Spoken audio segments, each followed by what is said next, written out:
Imagine fazer uma ligação para alguém que está em algum planeta, em algum lugar da galáxia da Via Láctea. Bom, em breve poderá haver uma forma de fazer isso. Os cientistas da Universidade de Edimburgo propuseram utilizar as propriedades quânticas da luz para transmitir mensagens através do espaço, codificando o código binário no estado quântico dos fótons em vez de utilizar métodos tradicionais como a amplitude ou a frequência. Embora essas mensagens não fossem capazes de viajar mais rápido do que a velocidade da luz, a distância que podem percorrer não é restringida pelas leis fundamentais da física. Contudo, a implementação desta tecnologia é limitada pelas nossas atuais capacidades de engenharia e tecnológicas e ainda não chegamos lá. Mas em 2017, os cientistas chineses fizeram progressos significativos na comunicação quântica ao teleportar com sucesso um fóton da Terra para um satélite em órbita a 500 km de distância.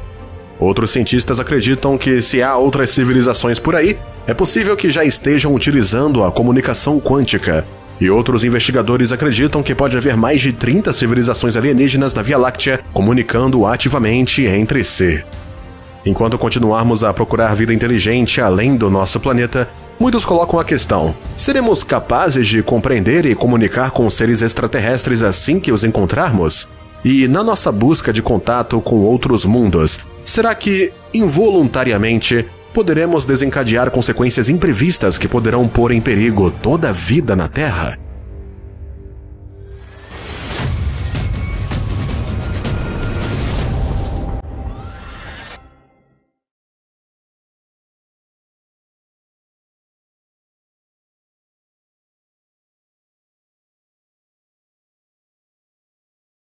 Investigadores ainda tentam decifrar um estranho sinal que foi detectado há muito tempo. O sinal mais infame, conhecido como sinal UAU, foi detectado em 1977 pela Ohio State University's Big Ear Radio Telescope.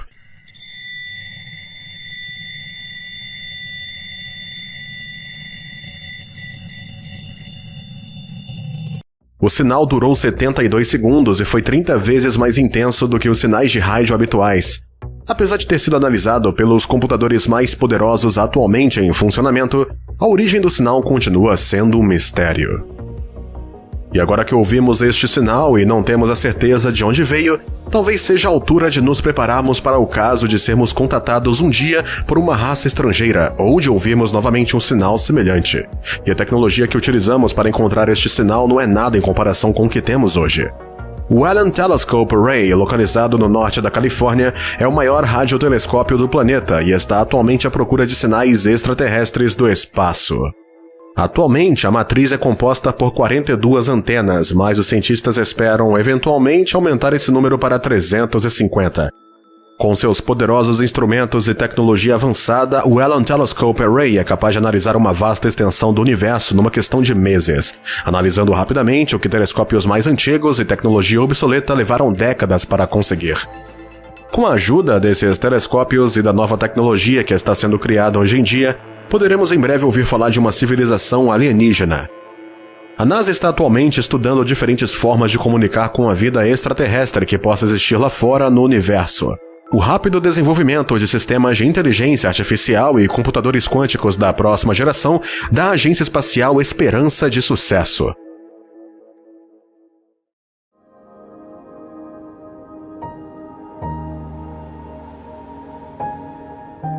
Um desafio significativo com a comunicação quântica é a decoherence, o processo em que o comportamento de uma partícula muda à medida que interage com o ambiente. Estados quânticos são extremamente delicados. Quando existir qualquer tipo de interação externa com eles, podem ser facilmente destruídos. Mas como a densidade média da matéria é maior no nosso planeta do que no espaço exterior, as partículas quânticas podem viajar a maiores distâncias no espaço sem entrar em contato com nada e perder o seu estado. De acordo com as estimativas dos cientistas, os fótons de raio-x poderiam viajar intocados através do universo, passando pela Via Láctea, atingindo teoricamente distâncias de mais de centenas de milhares de anos-luz. Isso ajuda os investigadores a construir estratégias de procura de sinais quânticos alienígenas. Uma dessas estratégias é a procura de sinais de teletransporte quântico, que, ao contrário do teletransporte físico, apenas teleporta a informação. Funciona com base no princípio do enredamento quântico, em que as propriedades de uma partícula afetam as propriedades de outra, mesmo que as duas partículas se encontrem muito afastadas uma da outra. Por conta disso, não é preciso teleportar partículas para qualquer lugar, mas apenas mudar ou destruir o estado de uma partícula, o que será refletido no estado de outra partícula. Desta forma, uma unidade básica de informação quântica pode ser transmitida através de vastas distâncias do espaço. Este meio de comunicação é aplicável a sistemas quânticos simples e complexos, como átomos e moléculas. E estudos recentes mostraram que a teleportação quântica entre sistemas atômicos a longas distâncias é possível. Os investigadores também demonstraram transmitir informação entre fótons em chips de computador, mesmo quando essas partículas não estão fisicamente ligadas. E com base nos resultados da investigação financiada pela National Science Foundation, o teletransporte também pode ser possível entre os elétrons. Entretanto, a organização Messaging Extraterrestrial Intelligence planeja o envio de mensagens digitais para o espaço em busca de inteligência extraterrestre.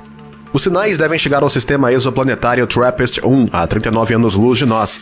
Numa outra missão, a organização estará enviando sinais para o exoplaneta K2-18b, a 124 anos-luz da Terra. As mensagens conterão a tabela periódica, imagens de átomos e música. Ambos os sistemas contêm exoplanetas rochosos na zona habitável da sua estrela, aumentando a probabilidade de serem habitados e de as mensagens serem recebidas por alguém. Agora, imagine que, de repente, estabelecemos contato direto com uma vida inteligente. Será que a gente conseguiria se entender?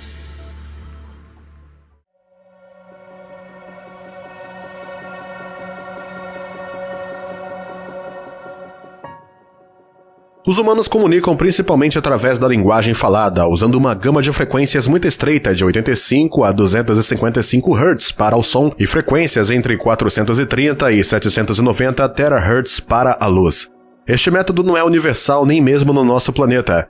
Chocos e lulas comunicam alterando a cor e textura da sua pele, assim como a sua postura e movimentos.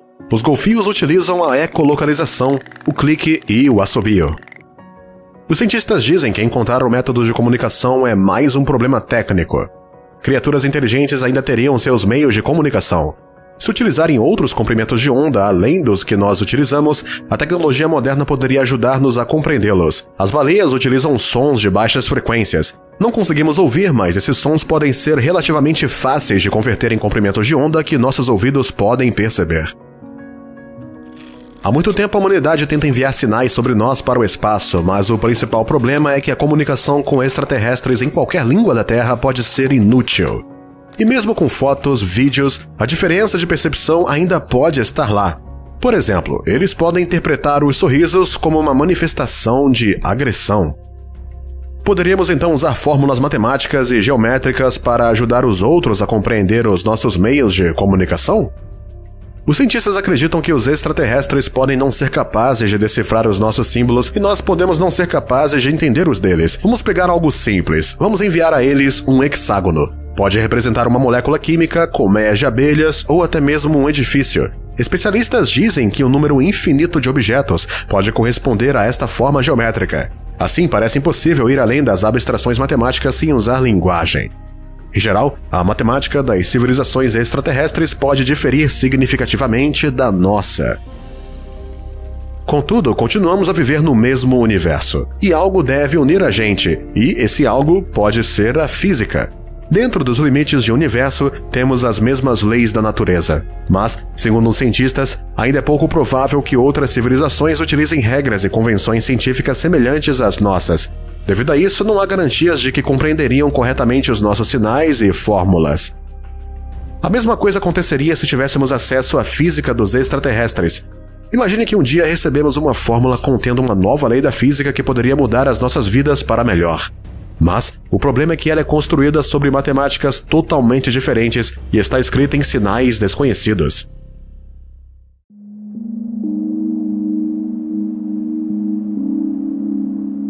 Enquanto deciframos as comunicações, se os cientistas interpretassem mal apenas um caractere numa fórmula alienígena para construir uma experiência científica, poderíamos desencadear uma explosão gigantesca que poderia estilhaçar a Terra em bilhões de pedaços ou abrir um buraco negro que engoliria o nosso planeta.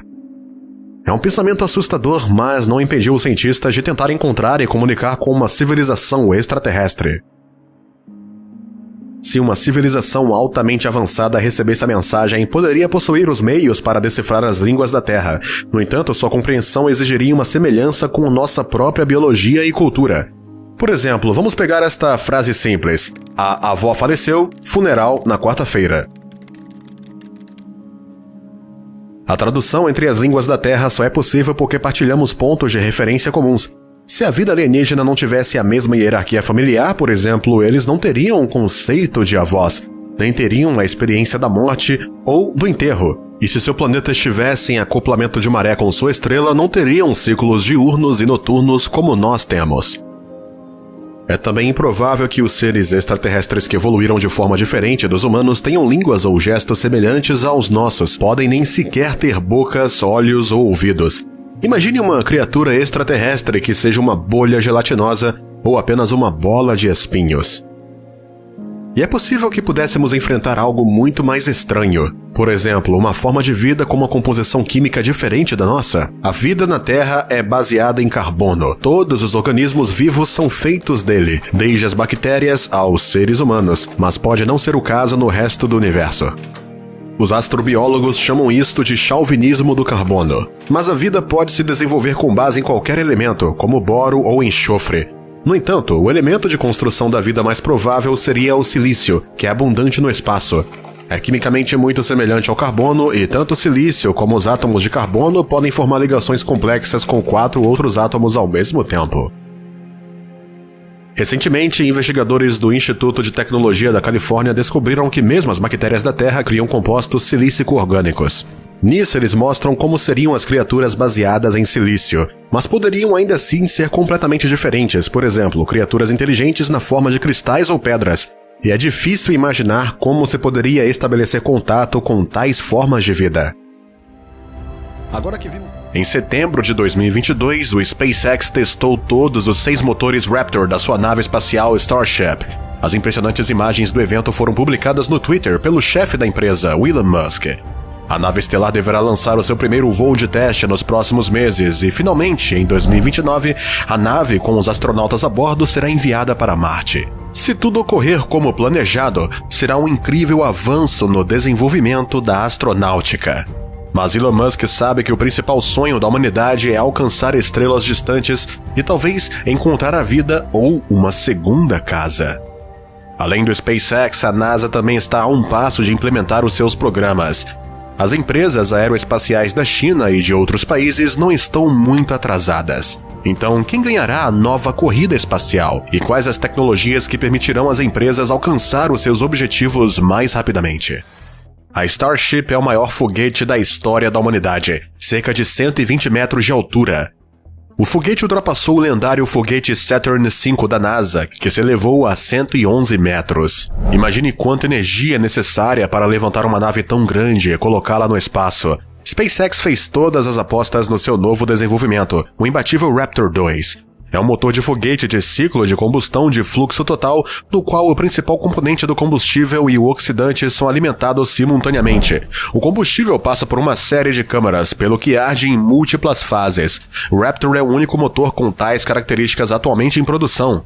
A tecnologia permite aumentar a pressão na câmara do motor e desenvolver um impulso de potência incrível. Quando se trata do combustível que o motor Raptor 2 utiliza, é muito diferente da habitual mistura de hidrogênio líquido e oxigênio líquido. Os motores SpaceX Raptor utilizam, em vez disso, uma combinação de metano e oxigênio líquido. Não há outro motor de foguete capaz de produzir tanta energia a partir do metano líquido e do oxigênio líquido como o motor Raptor.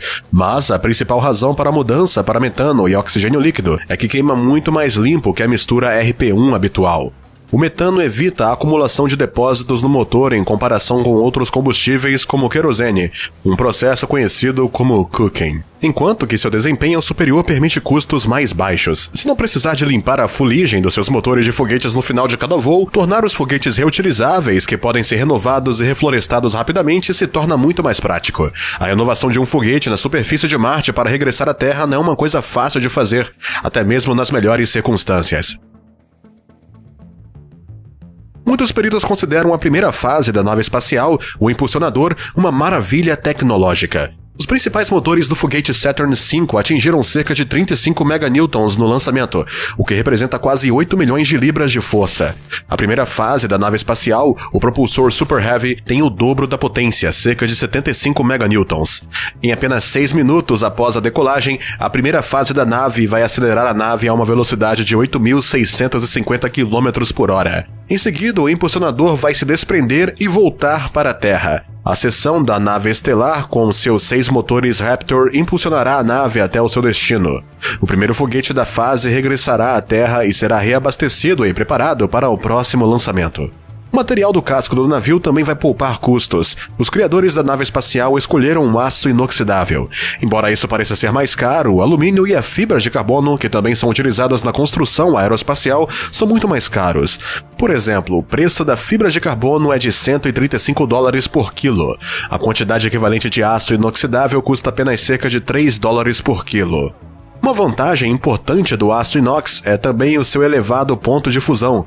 O alumínio ou a fibra de carbono estão limitados a uma temperatura de funcionamento estável de 150 graus Celsius. Durante os curtos períodos podem funcionar a 180 a 200 graus Celsius, mas isso enfraquece o material. O aço inox pode resistir a temperaturas de até 820 a 870 graus Celsius. Graças ao material robusto do casco, aos motores potentes e a outra tecnologia avançada, deve levar de 6 a 7 meses para transportar pessoas da Terra para Marte. Os lançamentos serão feitos durante períodos de convergência planetária máxima de cerca de 62 milhões de quilômetros, ou seja, quando Marte estiver mais próximo da Terra. Uma vez em Marte, os tanques vazios da nave estelar serão enchidos com combustível produzido em Marte. A nave voltará então à Terra utilizando seus próprios motores. Pode fazer isso sem um propulsor de foguete devido à baixa velocidade de fuga de Marte em comparação com a Terra. A gravidade de superfície de Marte é 38% da Terra, ou seja, se você pesar 100 kg na Terra, pesaria apenas 38 kg em Marte. O planeta vermelho também tem uma atmosfera fina que produz muito menos arrasto na nave espacial. Os peritos dizem que, para que os navios se deslocassem para trás e para frente entre a Terra e Marte, teria de ser construído um motor de propulsão nuclear. A SpaceX está atualmente desenvolvendo uma nave estelar que se espera que revolucione a indústria espacial.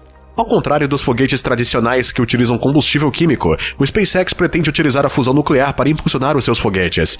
O motor nuclear funcionará dirigindo hidrogênio líquido através do núcleo do reator, duplicando efetivamente o impulso específico do foguete, que mede a quantidade de impulso produzida por uma dada quantidade de combustível.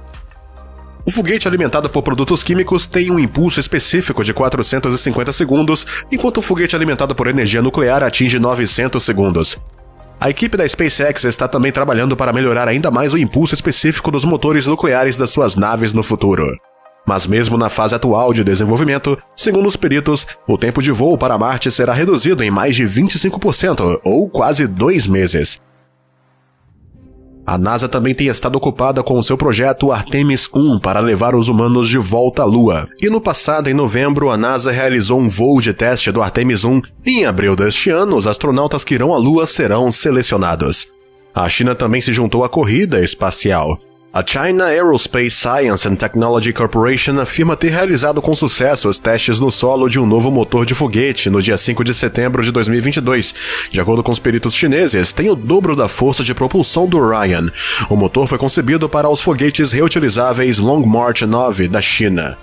A corporação diz ter realizado o maior ensaio do mundo de um motor de foguete de ciclo fechado de expansão hidrogênio-oxigênio. A tecnologia permite a utilização de calor residual, convertendo uma pequena quantidade de hidrogênio líquido em gás de alta pressão que se mantém próximo da temperatura ambiente. Como resultado, a turbina é praticamente não danificada pelo calor elevado e o motor pode ser reutilizado. Esses poderosos motores são feitos usando a nova tecnologia de impressão 3D. Serão colocados no palco superior do foguete pesado Long March 9 que vai entregar os astronautas à Lua. A China está atualmente estabelecendo uma parceria com a Rússia para levar a cabo a missão até 2030, mas a NASA pretende fazer isso mais cedo, até 2025. Entretanto, um pequeno foguete alimentado por eletricidade pode ser o primeiro a subir ao céu.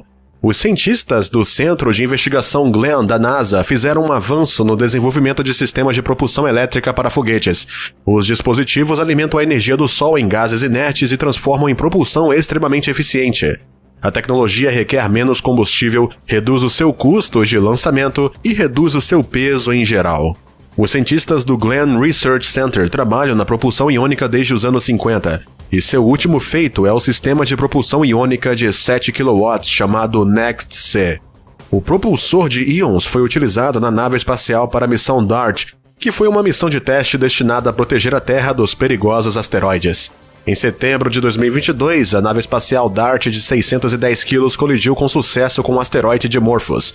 O teste foi bem sucedido e deslocou o asteroide, causando uma deslocação de 4% do movimento orbital de Dimorphos. O impacto ejetou pelo menos 1 milhão de quilos de rocha no espaço. Além do teste bem sucedido, os especialistas melhoraram o sistema de propulsão elétrica de 12 kW para foguetes. O sucesso mais impressionante nos últimos 5 anos foi alcançado no projeto Propulsão Elétrica de Pequenas Embarcações Espaciais.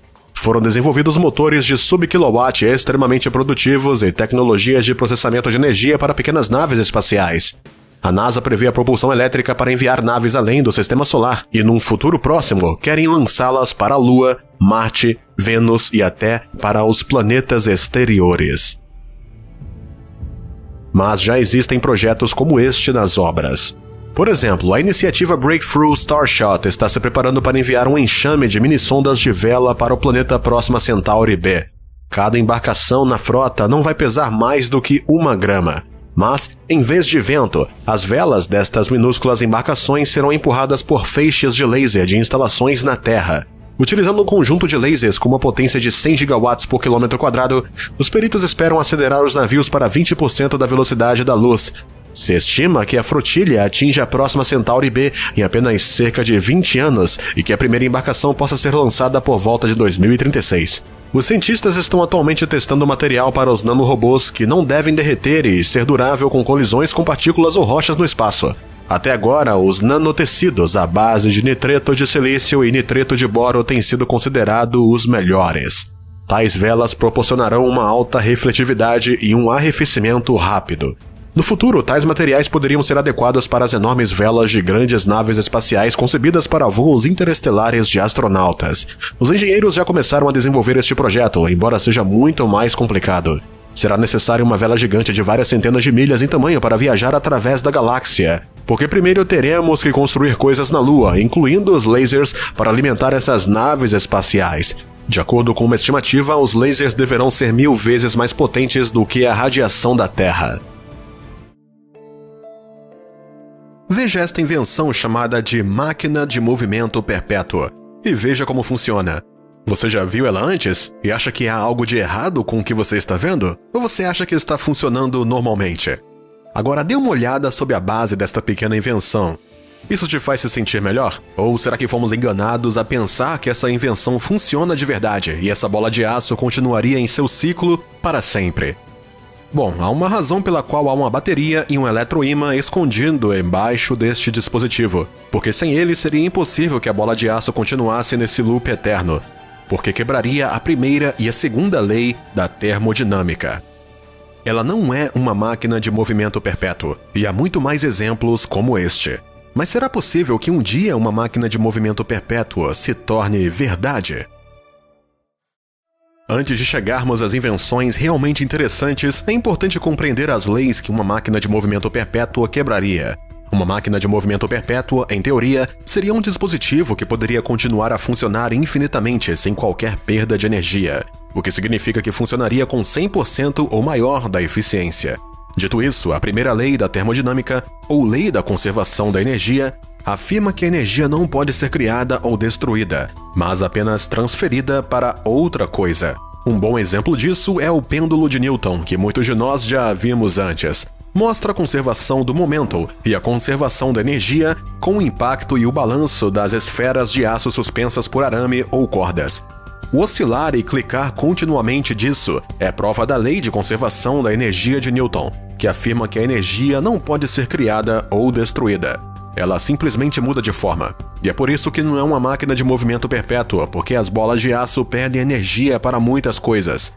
Para o ar com a fricção enquanto se movem através dele e também criam energia sonora quando colidem umas com as outras e perdem energia para aquecer em caso de colisão, embora nesse exemplo seja muito minúsculo. Isso nos leva à segunda lei da termodinâmica, que afirma que o calor se move sempre de objetos mais quentes para objetos mais frios. A menos, é claro, que a energia seja fornecida para inverter a direção do fluxo de calor. Cada um desses fatores faz com que as esferas percam energia e, como resultado, elas irão lentamente perdendo energia e até eventualmente parar. Para que exista uma verdadeira máquina de movimento perpétuo, a energia teria que permanecer dentro da máquina ou ser um dispositivo fechado. Um dispositivo que funciona inteiramente sem qualquer fricção, qualquer fonte externa e teria de existir num vácuo para que não houvesse pressão atmosférica sobre quaisquer partes móveis. Se isso parece impossível, é porque de fato é. No entanto, há algumas invenções por aí que vamos analisar, que são uma das tentativas mais impressionantes de construção de uma máquina de movimento perpétuo. O relógio Beverly é uma dessas invenções. Fica dentro do Departamento de Física da Universidade de Otago, na Nova Zelândia. O relógio foi inventado por um homem com o nome de Arthur Beverly. Aos 14 anos, Arthur se tornou um relojoeiro aprendiz, era um fabricante de lentes muito hábil e fez um conjunto de lentes de microscópio para a Universidade de Aberdeen. Mudou-se para a Nova Zelândia, onde abriu o seu próprio negócio de relojoaria em 1858. Foi lá que começou a trabalhar na sua invenção e, 6 anos depois de abrir o seu negócio, completou seu trabalho num relógio maravilhoso e muito diferente. Uma vez concluída a sua invenção, ele deu corda no relógio em 1864. Essa é a única vez que foi dada corda para iniciar ele, e tem estado funcionando desde então. Até hoje é uma das experiências científicas mais longas do mundo. Então, como é possível que um relógio mecânico possa funcionar continuamente durante 158 anos sem que alguém desse corda nele mais uma vez? Bom, essa afirmação não é totalmente exata. Embora o relógio ainda esteja funcionando, houve momentos em que ele parou. Apesar do fato do relógio poder teoricamente funcionar para sempre sem ter que levar corda de novo, ele depende de uma fonte externa de energia. E não há pilhas escondidas no caso. O relógio funciona sob pressão atmosférica graças a uma caixa hermética no seu interior que se expande e contrai devido às mudanças normais de temperatura que ocorrem ao longo do dia. As mudanças de temperatura criam pressão num diafragma que levanta um peso de 450 gramas. Quando a temperatura diminui, o peso desce e então o relógio recebe energia. Com uma variação de temperatura de apenas 6 graus, que é necessário para levantar o peso de apenas 1 polegada, então o relógio levará a corda. Mas às vezes isso não acontece e o relógio simplesmente para. Quando a temperatura muda, o relógio começa a funcionar de novo, sem levar corda manualmente. Claro que o lado negativo disso é que o relógio terá perdido tempo, e então a sua hora terá que ser manualmente corrigida novamente. Não é um verdadeiro sistema fechado e, portanto, não é uma verdadeira máquina de movimento perpétuo. É, contudo, um exemplo mais próximo de um que temos. Ainda assim, o relógio Beverly é um desenho brilhante para o tempo e o primeiro relógio atmosférico de sempre no mundo. Mas funciona com menos de 100% de eficiência, o que faz com que não seja uma máquina de movimento perpétuo. Também vale a pena mencionar que um dispositivo como esse não funcionaria no vácuo do espaço e precisaria de gravidade para funcionar. Se pensou que o relógio de Beverly era uma invenção espantosa, então esta próxima tentativa de uma máquina de movimento perpétuo vai te surpreender. Se chama o sino elétrico de Oxford, ou também chamado como The Clarendon Dry Pal, devido a um monte de pilhas secas que são utilizadas para alimentar o dispositivo. Pilhas secas são pilhas antigas que utilizam discos alternativos de prata, zinco e revestidas com enxofre, que geram baixas correntes de eletricidade. A invenção consiste em 2 sinos de latão que estão cada um posicionado por baixo de 2 desses tipos de pilhas secas que estão cobertas de enxofre fundido e que se parecem muito com castiçais dentro de um invólucro de vidro. Entre os 2 sinos se encontra uma esfera de metal ou campainha que está suspensa entre os 2 sinos de latão. Cada campainha, ligada a uma pilha seca, produz uma minúscula carga eletroestática que repele o pequeno bandalo, enviando-o rapidamente para trás e para frente entre os 2 sinos. Foi inventada por volta de 1825 pelos fabricantes de instrumentos londrinos Watkins e Hill. Mas aqui está a coisa mais impressionante sobre esta invenção. Foi exibido pela primeira vez em 1840 e o sino tem tocado desde então, ou seja, 182 anos até hoje. Alguns dizem que ele foi tocado no minuto em que foi construído, 15 anos antes da sua data de exibição.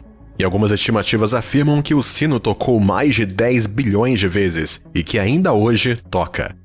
Além desse fato muito surpreendente, o sino tem outro mistério e ninguém sabe exatamente do que são feitas as pilhas secas. Ou por que elas duraram tanto tempo? Sabemos que são revestidas de enxofre, mas o que está dentro é um segredo.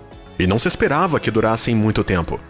De fato, 1 ano após o sino ter sido instalado no laboratório Clenderon da Universidade de Oxford, Watkins e Hill escreveram numa carta que a energia elétrica residual para manter os sinos tocando raramente dura mais do que 3 ou 4 anos. Temos a certeza de que, se ainda hoje estivessem por perto, teriam orgulho em saber que o seu sino ainda está tocando, até porque as baterias são bem melhores que os celulares de hoje. Os investigadores estão agora à espera de que a campainha pare de tocar para que possam abrir as baterias e descobrir exatamente como foram construídas, isso é, se a campainha alguma vez parar de tocar. Uma invenção incrível, mas é uma máquina de movimento perpétuo? Pode-se dizer que é outra invenção próxima, mas não exatamente aquilo. É porque as pilhas vão acabar morrendo algum dia, ou o sino irá quebrar primeiro. Além disso, se perde alguma energia devido à fricção do ar, mesmo que seja muito pequeno. Ou seja, não é uma máquina de movimento perpétua.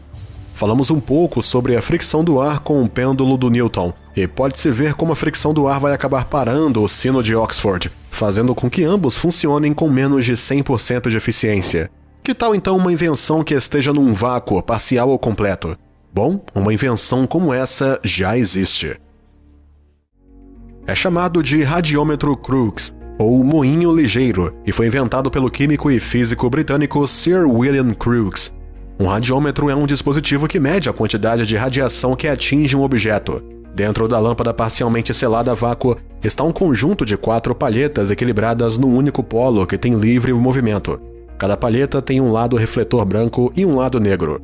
Quando a lâmpada de vidro é exposta à luz, as palhetas começam a rodar.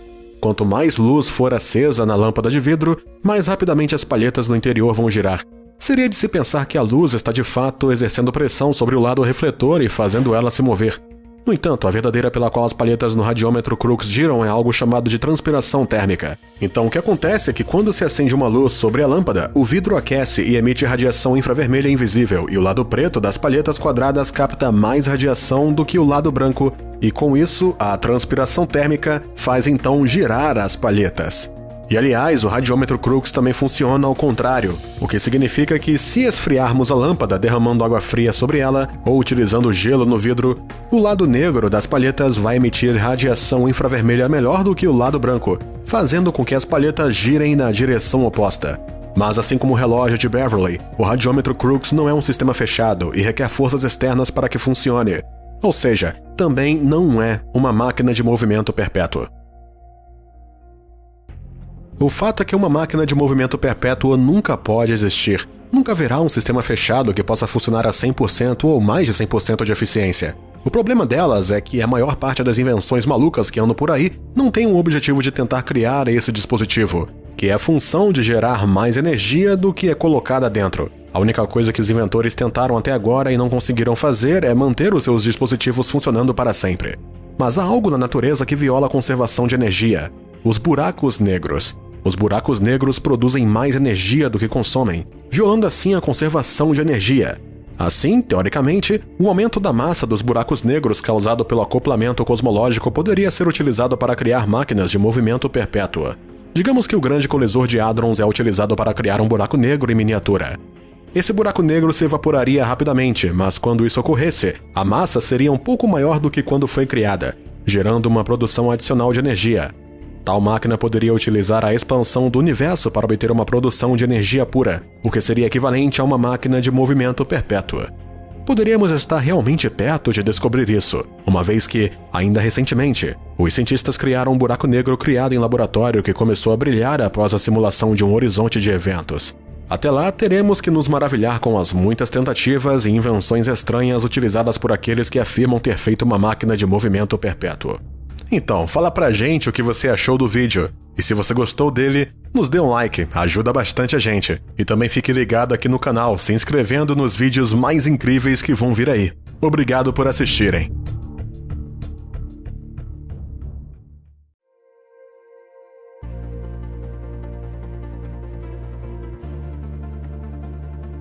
Os cientistas costumavam considerar Marte um planeta geologicamente morto. É menor que a Terra e perde calor interno mais rapidamente. No passado, havia muita atividade nas suas profundezas, e há muitos vestígios de enormes erupções vulcânicas na sua superfície. O maior vulcão do Sistema Solar, o Olimpo, pode ser visto da Terra, mesmo com um telescópio amador. Mas as erupções de vulcões em Marte pararam há muito tempo. O interior do planeta se esfriou e se solidificou. O esfriamento interno enfraqueceu o seu campo magnético, o vento solar soprou para longe a atmosfera e a água restante congelou. Mas recentemente, Marte se tornou mais ativo. Tudo mudou quando os astrônomos estudaram milhares de imagens da região equatorial marciana. As imagens foram tiradas entre 2006 e 2020 pelo Orbitador de Reconhecimento de Marte da NASA. A câmera HiRISE capturou as imagens a uma altitude de 300 km acima da superfície marciana. As imagens nos permitem distinguir objetos individuais com um tamanho de até 1 metro. O estudo revelou um grande número de deslizamentos de terras e fluxos de detritos nas encostas dos vulcões marcianos. Os cientistas descobriram mais de 4.500 vestígios de rochas que deixaram padrões característicos na forma de uma árvore de Natal, o que geralmente acontece após fortes terremotos. O traço mais longo tem mais de 2,4 quilômetros de comprimento, e no total, esses vestígios têm cerca de 900 quilômetros de comprimento. Cerca de 1/3 dos vestígios não estavam presentes nas imagens antes de 2006, o que indica que se formaram mais tarde. É evidente que apenas tremores subterrâneos muito fortes são capazes de mover essas enormes rochas. No entanto, até recentemente, tais tremores não foram encontrados em Marte. O que ajudou os cientistas a descobrir o que Marte acordou? Como é que as recentes amostras retiradas de uma cratera quase ganharam vida? E por que é que um dos gases mais nocivos da Terra será tão crucial para os colonos marcianos?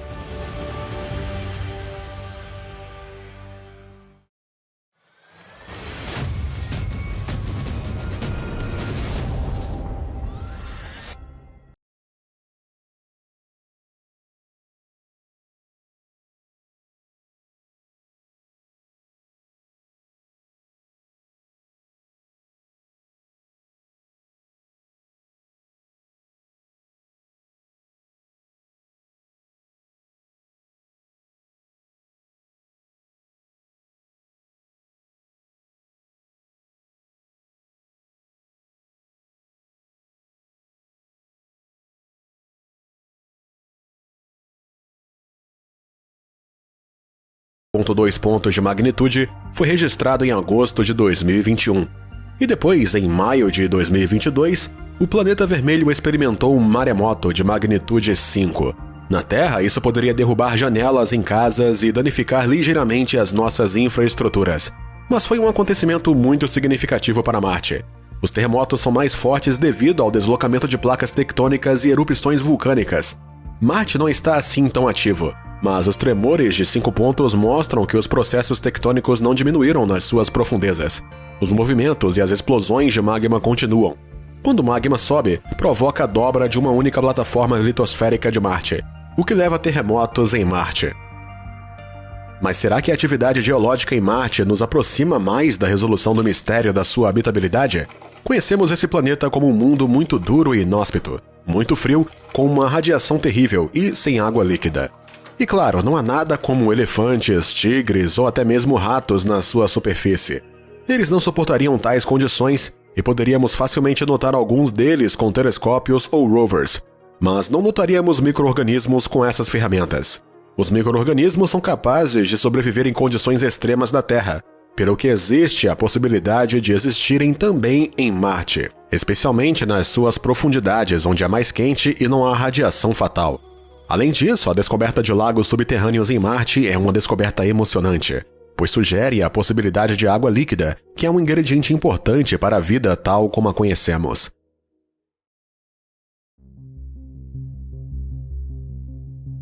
Em 2018, os instrumentos de radar da nave espacial Mars Express orbitando Marte detectaram um grande lago subterrâneo no polo sul do planeta, além de 3 corpos de água mais pequenos nas proximidades. Os lagos abrangem uma área de mais de 75 mil quilômetros quadrados. Esta região está localizada no Plenum Australis, uma grande planície coberta de gelo. Em 2022, instrumentos no orbital ExoMars mostraram que também existem reservas gigantescas de água congelada ou líquida nos desfiladeiros de Valles Marineris. Estão escondidos dentro de um sistema de canyons que corre ao longo do equador do planeta. A água nos desfiladeiros cobre uma área do tamanho dos Países Baixos. Está localizada muito perto da superfície do planeta, dentro dos 3 pés superiores do solo. Na Terra, se verificou que lagos subglaciares semelhantes na Antártida contêm micróbios, peixes e outros organismos.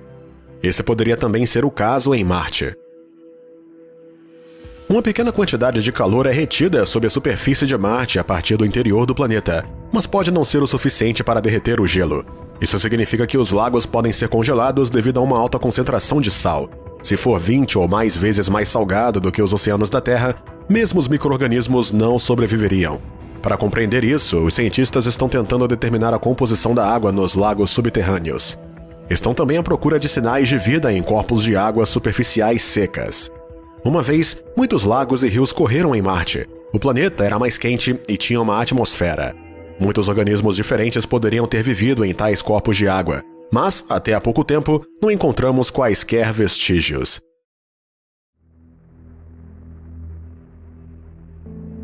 Em setembro de 2022, o Perseverance Rover fez uma descoberta chocante. Encontrou moléculas orgânicas perto de antigas fontes de água.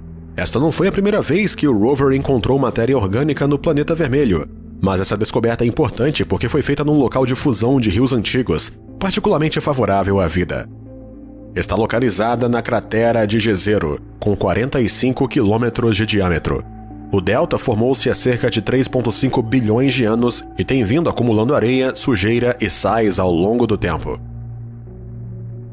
Perseverance tem extraído a maior quantidade de moléculas orgânicas marcianas desta mistura até a data. Na Terra, os fósseis de organismos antigos também se encontram normalmente em tais rochas sedimentares. O instrumento Sherlock na Mars Rover Perseverance, que foi concebido para identificar substâncias orgânicas e químicas, escaneou moléculas na cratera Jezero. Entre outros elementos, detectou átomos de hidrogênio ligados a átomos de carbono. O carbono é crucial para a vida e pode indicar a atividade biológica. É também importante notar que as moléculas orgânicas no sedimento da cratera de Jezero estão entrelaçadas com sulfatos. Na Terra, os depósitos de sulfato preservam a matéria orgânica e contêm frequentemente sinais de vida. No entanto, as moléculas na cratera podem ter se formado através de processos naturais. Os cientistas serão capazes de determinar com maior precisão a sua origem, uma vez que as amostras sejam trazidas de volta à Terra, o que a NASA planeja fazer em missões futuras. Entretanto, os cientistas descobriram outras pistas que apontam para a possibilidade de uma vida em Marte. Recentemente, Curiosity detectou um nível anormalmente elevado de metano no planeta, 21 partes por bilhão de unidades de volume. Então, o que isso significa? O metano, em concentrações mais elevadas, se encontra na atmosfera da Terra e é formado devido às emissões de organismos vivos. Os investigadores estão planejando descobrir se o gás em Marte também está relacionado com a atividade dos seus habitantes. Se o metano se tivesse formado há muito tempo, já teria decomposto nos elementos que o compõem.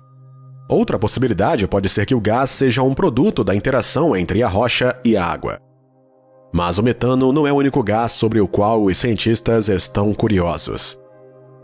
O dióxido de carbono, considerado nocivo na Terra, poderá em breve tornar-se inestimável no planeta vermelho.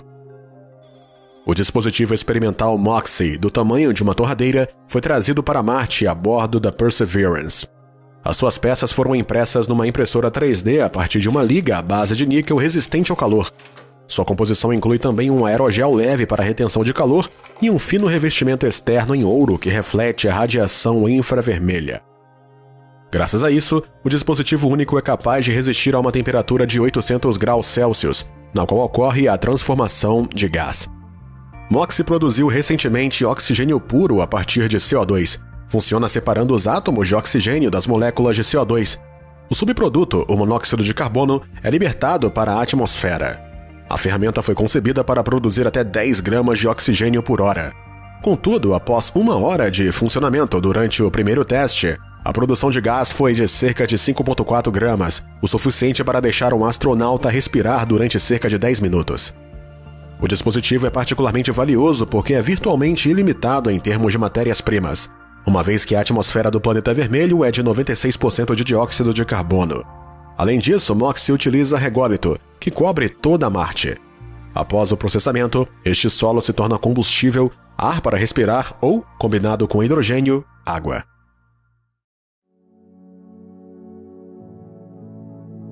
A NASA e o CEO do SpaceX, Elon Musk, seguem de perto as descobertas dos cientistas em Marte. O chefe da SpaceX se prepara ativamente para voos e promete que veremos as primeiras imagens de astronautas em Marte em 2029. 14 motores das naves espaciais da nave Starship já foram testados. Entretanto, a NASA também escolheu a nave estelar como o primeiro módulo de aterragem tripulado para a Lua. Se tudo ocorrer como planejado, os astronautas aterrarão na superfície lunar em 2025 ou 2027, como parte da missão Artemis 3. Então, até 2040, a NASA planeja enviar uma nave espacial tripulada para Marte e a Lua se tornará uma base para reabastecimento. Mas após o voo, os colonos ainda terão de se instalar em condições extremamente difíceis em Marte, e é aí que as novas descobertas dos cientistas virão a calhar. Muito provavelmente, como dizem os especialistas, a primeira tripulação vai aterrissar perto do equador do planeta. O desfiladeiro com água líquida nos vales marineres será o local perfeito para aterrissar. A água é necessária para beber, cultivar e sustentar as necessidades domésticas. Os colonos também vão necessitar de oxigênio, uma vez que o ar em Marte é composto por uma mistura tóxica de dióxido de carbono, azoto e argon. E a MOXIE está cada vez mais perto de resolver este problema. Além disso, Elon Musk planeja reabastecer os foguetes diretamente em Marte para a viagem de regresso à Terra. Para isso, pretende construir uma fábrica no planeta vermelho para produzir metano e oxigênio líquido a partir de gelo de água e dióxido de carbono atmosférico. Se os investigadores encontrarem micro-organismos nos lagos subglaciais, será também um passo em frente para a colonização do planeta. Os micro-organismos locais serão perfeitamente adaptados às duras condições de Marte. Ao estudá-los, será mais fácil encontrar formas de proteção contra a variedade de perigos climáticos do planeta vermelho. Você acha que já existiu vida em Marte? Fala pra gente nos comentários e deixa um comentário se gostou do vídeo. E para ficar atualizado sobre as últimas notícias científicas, se inscreva no canal. E obrigado por assistir!